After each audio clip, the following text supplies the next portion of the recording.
येत्या 29 ऑगस्टला जरांगेंनी निर्णायक आंदोलनाची घोषणा करत सरकारला अल्टिमेटम दिलाय आणि त्यानंतर मंत्र्यांच्या शिष्टमंडळानं मनोज जरांगेंची आंतरवाली सराटीत जाऊन भेटही घेतली। परंतु या भेटीत नेमकी काय चर्चा झाली, जरांगेंनी आता सरकारसमोर काय मागण्या मांडलेल्या आहेत आणि काय भूमिका घेतली आहे, पहा या रिपोर्टमध्ये। मंत्र्यांची जरांगेंशी चर्चा निष्फळ।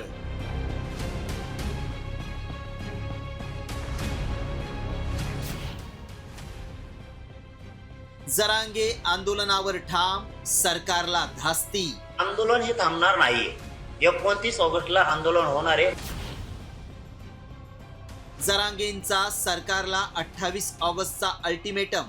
सगळ्या मागण्याची अंमलबजावणी जागेवर करणे, त्याशिवाय शेवट नाही नसता मस्ती उतरणार म्हणजे उतरेल।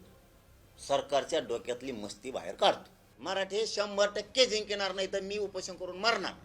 कुणबी नोंदींवरून ओबीसी दाखले देण्यासाठी जरांगेंनी थेट मुंबईत धडक देण्याचा इशारा दिलाय।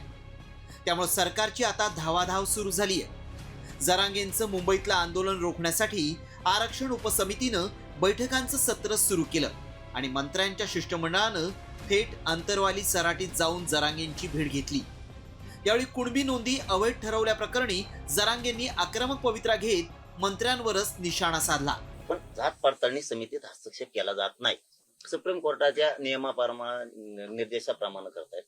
सरकारला त्याचा हस्तक्षेप करता येत नाही। मग का सुप्रीम कोर्ट आहे का बावनकुळे?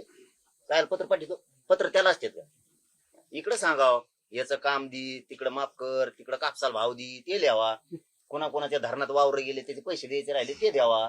मंत्र्यांच्या शिष्टमंडळानं माध्यमांसमोरच जरांगेंशी तब्बल 2 तास चर्चा केली। त्यानंतर मंत्र्यांच्या शिष्टमंडळानं एका सरपंचाच्या घरी जाऊन गुप्त चर्चा केली।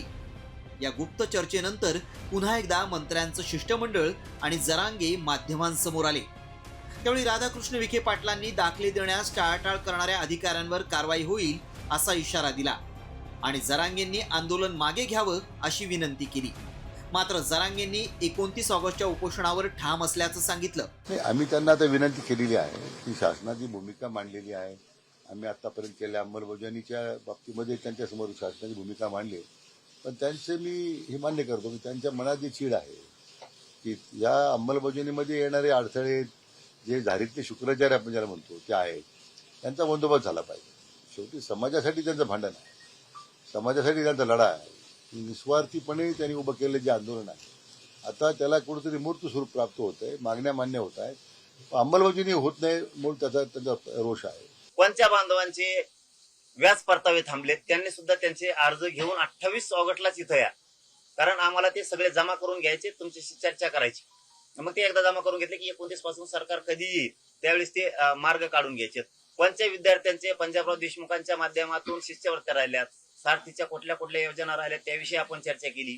निधी सगळा द्या महामंडळाचा ते पण सांगितलंय, सारथीला पण द्या म्हणून सांगितलं।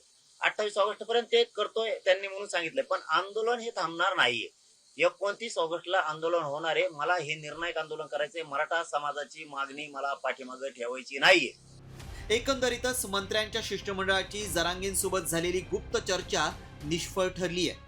जरांगेंनी सरकारला 28 ऑगस्टचा अल्टिमेटम दिलाय, त्यामुळे सरकारची धास्ती वाढली आहे। जरांगे आता 29 ऑगस्टचं आंदोलन अंतरवाली सराटीत करतात की मुंबईत धडक देतात, याकडे साऱ्या महाराष्ट्राचं लक्ष लागलंय।